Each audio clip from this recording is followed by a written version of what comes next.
Imaginez une équipe NBA avec Kawhi Leonard, James Harden, Brook Lopez, Bradley Beal, Chris Paul, Nicolas Batum. Nous sommes dans 2019. Cette équipe peut viser le titre. Et ben cette équipe, c'est les Los Angeles Clippers. Le seul problème, Théo, c'est qu'on est en 2025 et les Clippers, après avoir signé un paquet de papis ou de tontons, ont décidé d'ajouter Chris Paul, bientôt 40 ans ou 40 ans déjà fêtés. J'ai un doute maintenant. Je crois qu'il a bientôt. Non, il a déjà fêté ses 40 ans. Chris Paul, 40 ans, va boucler la boucle d'une certaine manière. Il n'a pas tout à fait commencé à Los Angeles, mais comme on le disait dans un CQFR, c'est là où il a le plus marqué finalement son passage en NBA. Chris Paul revient pour une toute dernière saison aux Clippers.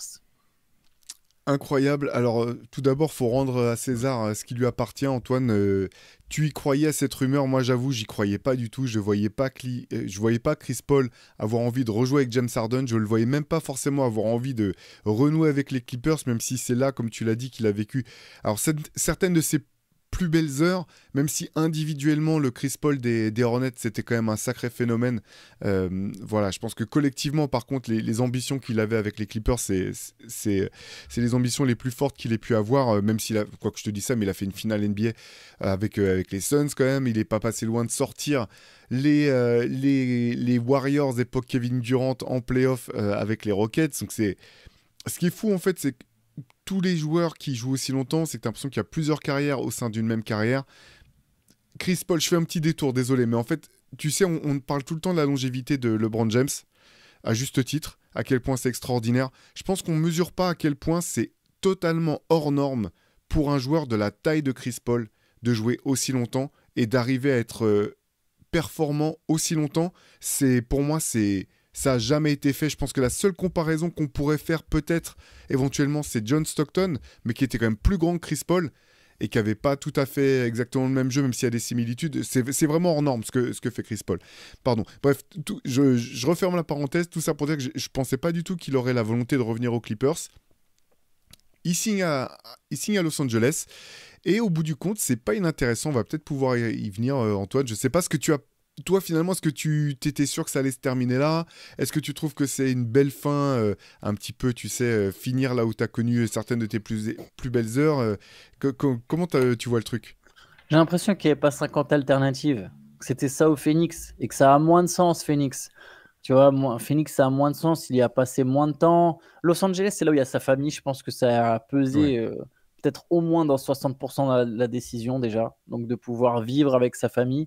Il y a En fait, si tu veux, il y avait aucune équipe parfaite pour lui, je pense, à part peut-être Denver, mais sur le challenge que purement titre. Mais pour compiler tous les éléments, basket, hors basket, famille, legacy, quand même capacité à être compétitif, les Clippers, pour moi, c'est la meilleure destination. Voilà, comme je l'ai dit, il va pouvoir vivre avec sa famille, il va pouvoir reporter le maillot des Clippers et à la fois faire sa dernière saison dans une équipe qui sera tout de même compétitive. Maintenant, je pense sincèrement, je sais, c'est ironique, ce Chris Paul sort d'une saison, il a joué les 82 matchs, il n'a manqué aucun match, où il a été titulaire les 82 matchs. Je pense que Chris Paul va très peu jouer cette saison en fait. Et c'est une forte possibilité qu'en fait Chris Paul joue que quelques bouts de minutes par moment. J'ai l'impression que c'est presque la transition vers, sauf blessure évidemment, on est presque sur la transition vers l'assistant coach en fait, vers coach ou assistant coach.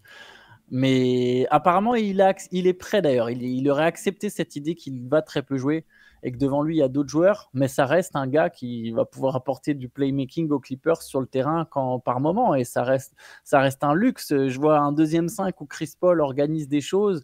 Autour, tu mets un Nicolas Batum, un Brook Lopez. C'est âgé, mais c'est aussi très expérimenté. Donc ça va quand même être intéressant, je pense, pour les Clippers, les 15 minutes de Chris Paul, quoi. Ouais, ce qui est intéressant, c'est qu'ils ont annoncé tout de suite là que c'était dans un rôle de remplaçant qui signait. Je trouve que c'est pas anodin finalement quand c'est annoncé aussi clairement dès la conférence de presse. Je pense que c'est, même si on s'y attendait, je pense que c'est plus clair comme ça dans l'esprit de tout le monde. Tu sens que ça a été discuté en amont. Moi, je suis pas si... Alors, tout dépend de ce qu'on appelle très peu de minutes. 15 minutes, c'est que tu es quand même dans la rotation. Ça fait très peu de minutes pour Chris Paul. Mais je pense qu'il y a quand même un vrai rôle pour lui à avoir dans cette équipe malgré tout. Parce que même si James Harden sort lui aussi d'une saison dans laquelle il a manqué relativement peu de matchs, je sais plus combien, je pense qu'il a joué plus de 70 matchs la saison dernière, James Harden. Il y a quand même un manque dans cette équipe à la création et notamment comment dire, dans le fait d'organiser le jeu et de pouvoir créer. Et je pense que là, il y a vraiment un spot pour Chris Paul qui est intéressant à tenir. Effectivement, le nombre de minutes, on verra. Mais en playoff, si les choses se goupillent bien pour les Clippers, c'est un joueur quand même qui peut avoir un vrai rôle à jouer en playoff. Si la santé tient et que les Clippers, que leur saison se déroule bien. Ce qui est fou, en fait, c'est que tout à l'heure, tu donnais le roster. On peut aller même sur les 11 joueurs, en fait, c'est vraiment fort. Enfin, c'est vraiment très bon, en fait, sur les 11 joueurs de leur rotation du côté des Clippers. Mais par contre, t'en parlais tout à l'heure, c'est l'âge, en fait. Enfin, Batum, Brook Lopez, James Harden, Chris Paul, 40 ans, t'en parlais. Qui d'autre? Il y a... tac, Kawhi. tac. Kawhi, exactement. Ça fait un paquet de joueurs qui sont soit vraiment âgés, toute proportion gardée, soit qui ont eu un historique de blessures assez riche. C'est quand même une vraie question, je pense, pour les Clippers. Bah, je pense que c'est déjà le point sur lequel tu peux mettre le doigt et dire que Los Angeles sera pas champion. Un champion, oui. C'est, C'est c'est, vrai, c'est que- en fait, pardon. Non, non, vas-y, je te laisse Oui, parler. je Pardon. sais. Non, mais je sais qu'évidemment, pour toi, c'est pas possible une équipe avec James Harden champion ou avec. Pour toi, tu les mets même pas dans cette catégorie. Mais ils sont placés souvent dans cette catégorie.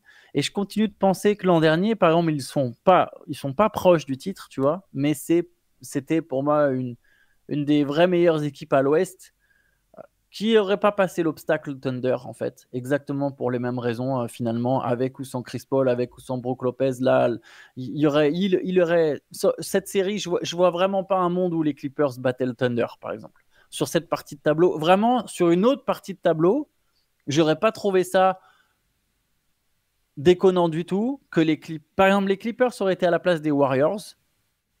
Les Clippers auraient été capables d'aller en finale de conférence. Par contre, le premier tour contre Houston aurait été très dur. Un peu comme pour Golden State. Mais sinon, derrière, je ne serais pas surpris que les Clippers sortent. Même les Timberwolves, je sais, ça peut sembler un peu... Ça aurait été difficile vu les qualités athlétiques de Minnesota, mais je pense Los Angeles serait allé jusqu'en finale de conférence. Je n'aurais pas été surpris. Et d'un coup, on aurait eu un œil différent. Tu vois, quand on parle de titre, on se dit, bah oui, c'était en finale de conférence. Ouais, mais ça dépend plein de choses, en fait. Il y a les tableaux, il y a les machins. Moi, je pense que c'était peut-être la troisième meilleure équipe à l'Ouest. Après, voilà, des fois, tu peux avoir la troisième meilleure équipe et sortir au premier tour. Maintenant, oui, le titre, je comprends que ça soit lointain. Déjà, comme tu l'avais très bien dit une fois, Kawhi Leonard, il a été plutôt en bonne santé au bon moment. C'est pas une garantie que ça arrive l'an prochain, en fait. Mais imaginons, même si tout le monde était en bonne santé, l'âge, pour moi, serait tout de suite le pénalisant, en fait. Il y a forcément un moment où c'est pénalisant. Tes gars sont trop vieux. On le voit, le rythme est tellement intense. On est dans la trend opposée. L'équipe qui vient de gagner, c'est l'une des équipes les plus. C'est la deuxième équipe la plus jeune de l'histoire. Les Celtics, quand ils gagnent, la plupart de leurs joueurs sont au début de leur prime l'an dernier. À part évidemment pour Jrue Holiday, pour Al Horford. Mais on est quand même sur des équipes jeunes. Quand les Nuggets gagnent, c'est jeune. Les Pacers en finale l'an dernier, c'est jeune. Les Mavs en finale l'an dernier, c'est quand même assez jeune aussi, mine de rien. Il y a toujours des vétérans, mais les cadres sont plutôt jeunes. Bon, Kyrie, pour les Mavs, c'est différent, mais tu vois, il y a quand même des qualités athlétiques autour. Je pense que là, l'âge fait que les Clippers peuvent pas jouer le titre. Je ne sais plus comment j'ai commencé cette phrase à la base. Je n'étais pas parti sur le titre. C'était ça. Tu m'avais demandé quoi, pardon, Théo? Tu m'as emballé, moi je suis resté Ouais, sur le titre, du coup je suis sur le j'étais titre. Ouais, bon. suspendu à tes Bon, lèvres, voilà. je saurais pas Bah, te vous dire. saurez pourquoi je pense que les Clippers gagneront pas le titre. Pour le rôle de Chris Paul, visiblement, Windhorst dit aussi que Chris Paul a même été prévenu qu'il y a quand même des fois où il va pas jouer du tout. Je sais pas si ce sera le cas, effectivement. Comme toi, moi, je pense que Chris Paul, il aura un rôle de backup intéressant, même aux côtés de Chris Dunn. Mais effectivement, il y aura peut-être des moments où Tyronn Lue voudra mettre Bradley Beal sans James Harden. Ça restreint les minutes, tout ça, c'est sûr. Mais en playoff, je suis d'accord avec toi, il y a quand même il y a un côté patron sûr de lui. Il fait une bonne saison au final dans le jeu l'an dernier, Chris Paul. Bien sûr, à des standards, je pense que c'est les plus bas depuis son arrivée en NBA, mais il a 8 points et 7 passes. Mais il était présent et il est capable d'apporter des choses. Carrément, mais même tu vois, si tu mets effectivement Bradley, ce dont tu parlais précisément, la Bradley Beal sans James Harden, je pense que tu as tout intérêt à mettre Chris Paul à côté de Bradley Beal en fait. Parce que on a vu quand même que Bradley Beal, c'est pas. Il peut pas jouer ce rôle-là vraiment. Mm. Il a essayé, hein, malgré tout ce qu'on a pu lui reprocher, il a essayé à Phoenix. C'est pas dans ce rôle-là qu'il brille. Et si jamais tu veux vraiment profiter de la belle affaire contractuelle qu'est Bradley Beal, bah, autant le mettre dans les capacités de scorer et de pas avoir à porter trop le poids de l'attaque. C'est globalement, malgré tout, tu sais, j'aime beaucoup quand même ce qu'ont fait les Clippers. Je souriais quand on parlait de titre parce que c'est vrai que pour moi, ils étaient même pas dans cette, je les avais même pas dans cette, comment dire, dans cette problématique-là. Par contre, ils sont vraiment armés pour faire une très belle saison régulière, se qualifier sans problème pour les playoffs. Je pense vraiment que, enfin, il y a le potentiel pour. Et quand je dis ça, ça peut paraître anodin, mais dans la conférence Ouest, ça l'est pas en fait. À deux défaites prêtes, tu peux passer de limite d'avoir l'avantage du terrain ou de te retrouver sixième ou pire, devoir passer par le play-in. Donc je pense que vraiment c'est une équipe qui a. J'aime le roster en fait, quand je regarde, tu vois, la flexibilité que ça donne à Tyronn Lue. Il peut jouer de pas mal de manières différentes, je trouve ça très cohérent vraiment.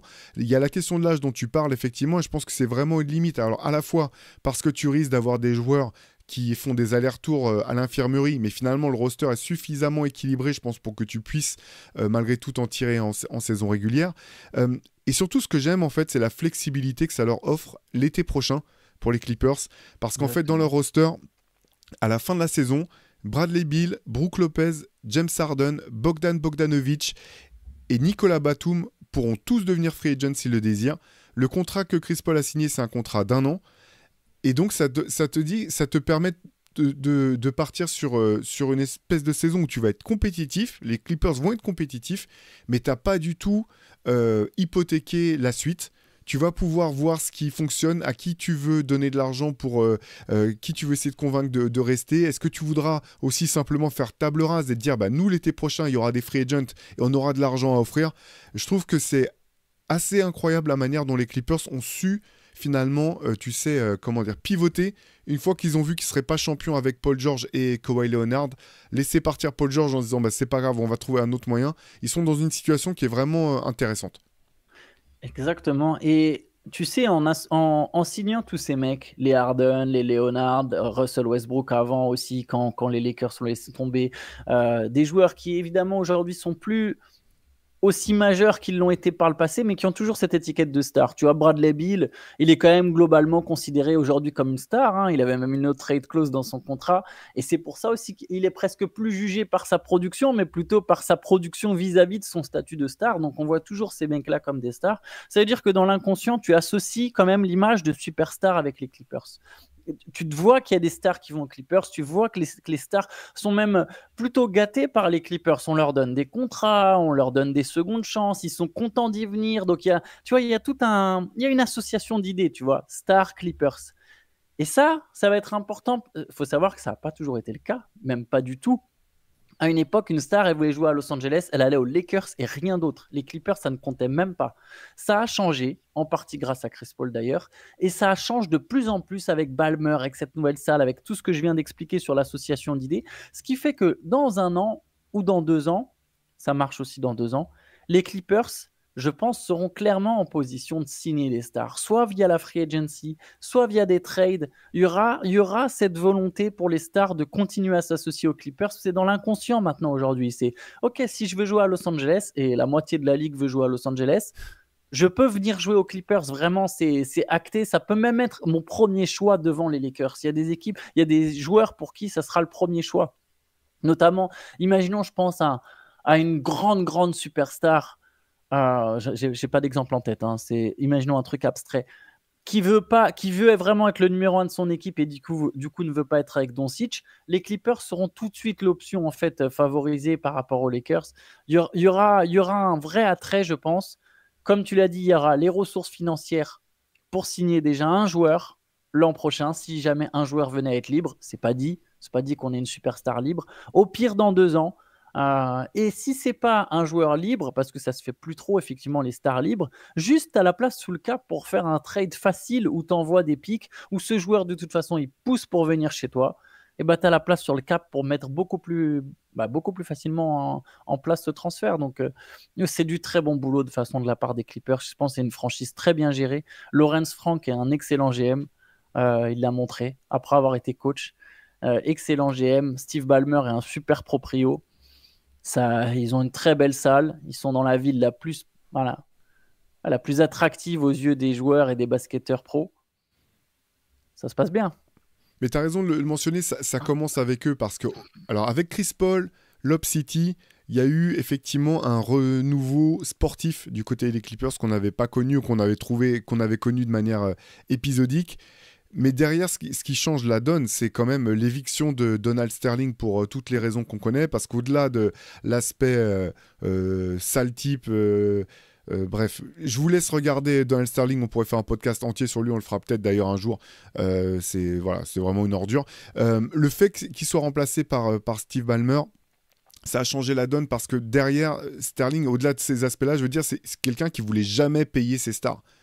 Même il faisait venir des joueurs, il voulait jamais les payer, donc tu savais que de toute façon ça servait à rien d'aller aux Clippers, parce qu'en fait si tu y allais, que tu faisais une saison de All-Star parce que tu avais été tradé là-bas, tu savais qu'ils te donneraient pas ton argent. Ça a complètement changé avec Steve Ballmer et effectivement c'est une franchise qui est bien gérée. La salle, ils ont quand même fait le buzz avec leur salle l'an dernier. C'est plus facile, je trouve, effectivement, de jouer dans une autre salle que celle des Lakers où tu lèves la tête et tu as toutes les bannières au plafond, il n'y en a pas une qui est à toi.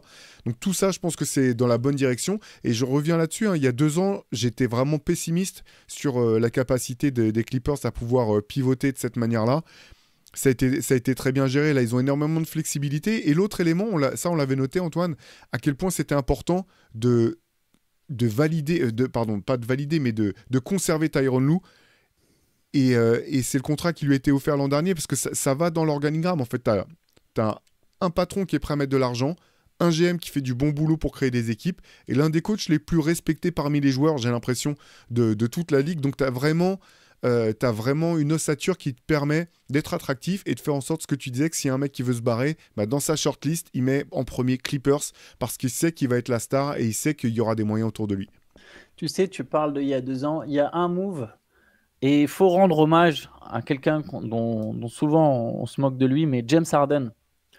C'est une forte part en fait dans le fait que cette équipe elle tient à flot. Il a joué 79 matchs l'an dernier, tu demandais. Il joue quasiment tous les matchs. Aujourd'hui, il est plus ou moins l'assurance. Je me souviens, Chaïement, en début de saison dernière, on ne savait pas quoi penser de Kawhi, mais on se doutait que les Clippers seraient dans le top 6. Juste de par la présence de James Harden. Après, aller loin en playoff avec James Harden seul, sans Kawhi Leonard, sans personne, c'est autre chose. Mais James Harden, mine de rien, il maintient ton équipe à un niveau plancher qui est très intéressant. Lui, c'est une superstar aussi. C'est un ancien MVP. Il est réputé comme tel auprès de ses pairs. Je veux dire, les basketteurs ont du respect pour James Harden.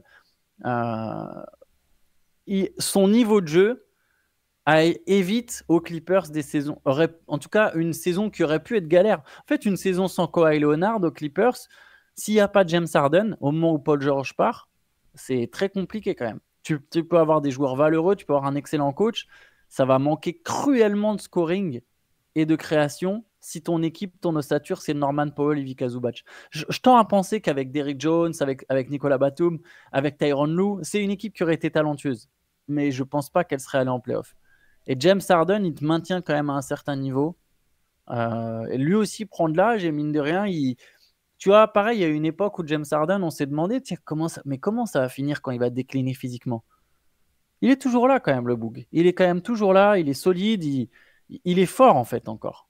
Il a fait une excellente saison régulière l'an dernier, honnêtement. Tu vois, je le redis parce que j'hésite pas à le redire. Je m'étais vraiment planté sur sa capacité justement à encore être un joueur qui tient la baraque et qui tient une équipe sur ses épaules comme il a pu le faire l'an dernier en saison régulière. Donc non, tu as tout à fait raison de souligner ça.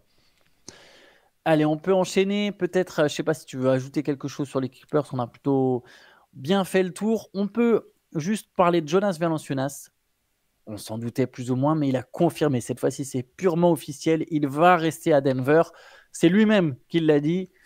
Il va tout donner. Alors, on comprend que c'est pas tout à fait son choix, forcément son choix premier, mais à partir du moment où Denver lui dit stop, Denver ne le libère pas, il n'a pas le choix, et il arrive avec des bonnes intentions. C'est ça plutôt la bonne nouvelle, c'est que voilà, il va pas faire la tronche.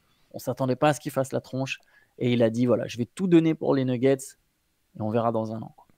Ouais, bah ça valide l'excellent été des Nuggets. Franchement, on n'a pas fait de classement. On aurait pu faire un classement des équipes qui ont mieux géré leur intersaison, mais j'ai l'impression que les Nuggets, ils ont coché toutes les cases qu'il y avait sur leur liste de courses. Je suis hyper emballé par ce qu'ils vont pouvoir proposer l'an prochain. J'ai entendu, il y avait un podcast assez intéressant dans lequel on entendait Cam Johnson qui parlait avec Tim Hardaway Jr. et ils discutaient de leur venue à Denver, etc.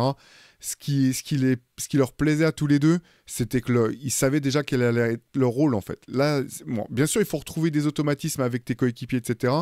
Mais en gros, tous les deux ils disaient, bah, là c'est simple en fait, on sait pourquoi on vient. C'est l'équipe qui prenait le moins de tirs à 3 points de toute la ligue, bah, nous c'est ce qu'on sait faire. Il y en a un qui sait qu'il va être probablement dans le 5 pour Cam Johnson et qui va pouvoir apporter tout un tas de choses aussi par bah, le liant qu'il apporte, sa défense, etc. L'autre qui va pouvoir jouer le rôle dans lequel il est le meilleur. Sortir du banc pour artiller, en gros, ça va être ça le principe pour Tim Hardaway Jr. Et la venue de Valanciunas, on en avait parlé juste après l'annonce, Antoine, mais je trouve que c'est vraiment parfait. Parfait pour essayer de faire en sorte que tes minutes sans Jokic soient moins catastrophiques. Là, je trouve vraiment que le roster te laisse penser que, alors bien sûr, hein, sur le papier, on ne sait pas ce que ça a donné quand sera ensemble. On espère qu'il n'y aura pas de blessure, mais sur le papier, je pense que c'est vraiment une équipe qui va faire mal. Moi, c'est mon grand favori au titre. Moi, c'est mon favori au titre. Moi, pour l'an prochain, quand il va falloir choisir qui est champion NBA, je vais mettre les Nuggets. Je pense effectivement que l'intersaison est parfaite. Les fits vont être parfaits. C'est la plus forte équipe que Nikola Jokic n'a jamais eue, je pense, depuis son arrivée en NBA. Et il n'y a toujours pas de All-Star à ses côtés, mais je pense que c'est très fort, très complémentaire. Tu l'as dit, le problème des 3 points, Cam Johnson, c'est un des meilleurs shooters purs de la ligue. Il va tourner, il va être très très haut en pourcentage là en jouant avec Nikola Jokic. Tim Hardaway Jr., c'est aussi un bon shooter. Ces gars-là vont forcément aider. Et là, j'imagine les minutes sans Jokic. Au-delà de Valanciunas, il y a des 5 que j'imagine bien marcher. Jamal Murray, Tim Hardaway Jr., avec Peyton Watson et Jonas Valanciunas, je ne sais même pas qui est le 5e, tu vois, peut-être ça peut être Julian Strother. Ce 5-là, pour moi, il va bien marcher. Il va nettement mieux marcher. Il ressemble à un 5 titulaire d'une équipe NBA à peu près moyennasse, tu vois, moyenne à l'Est. Et c'était... Au moins, il y a une forme de cohérence même dans le 5 majeur. C'est-à-dire qu'avant, les Nuggets, quand il n'y avait pas Jokic, il y avait des 5 qui n'avaient pas trop de sens. On essaye de faire jouer Westbrook avec Murray parce qu'on va absolument mettre des points, parce qu'on n'arrive pas à mettre des points, on ne sait pas trop qui mettre. Aaron Gordon, on passe la balle à Gordon. Là, ça va être clair, ça va être beaucoup plus clair. Valanciunas, il donne tout de suite de la clarté. Hardaway Jr., il peut scorer. Jamal Murray va être très bon dans ce 5. C'est parfait. Et je pense que Jokic, en saison régulière, il va jouer moins de minutes, vraiment moins de minutes qu'en playoff. Il va arriver nettement moins fatigué du coup. Je ne serais pas surpris, si Jokic il jouait entre 30 et 33 minutes en saison régulière l'an prochain, avec des Nuggets qui sont solidement dans le top 3, sans forcément être premier. J'ai l'impression que le Thunder peut être premier aussi facilement. Enfin, OKC peut tout simplement, sans même chercher à le faire, être premier à l'Ouest. Voilà, je pense que Denver sera bien installé, que Jokic n'aura pas besoin de jouer. L'an dernier, il ne faut pas oublier, Jokic, il y a des matchs où il est obligé de se saigner en fait pour jouer. Il est obligé de jouer Tout le début de 36. saison, oui. Ouais. Là, ça ne sera pas le cas. Là, je pense vraiment que ça ne sera pas le cas. Il va arriver en pleine forme. L'équipe est forte. Denver, je tombe dans la hype sans problème. Ouais, ça va être... De toute façon, alors, la conférence Ouest, ça va vraiment être hyper intéressant, mais c'est vrai que tu regardes le top 3 potentiel, si tu dis que c'est OKC, Rockets, Nuggets, c'est vraiment costaud, quoi. J'ai même oublié qu'ils avaient signé Bruce Brown. Tu vois, pour te dire, là, quand je donne le deuxième 5, j'ai même zappé qu'il y avait Bruce Brown. Alors après, à voir si Watson et Bruce Brown jouent toujours ensemble. Je ne suis pas convaincu que les deux jouent nécessairement ensemble. Mais cette équipe est vraiment forte. Vraiment forte.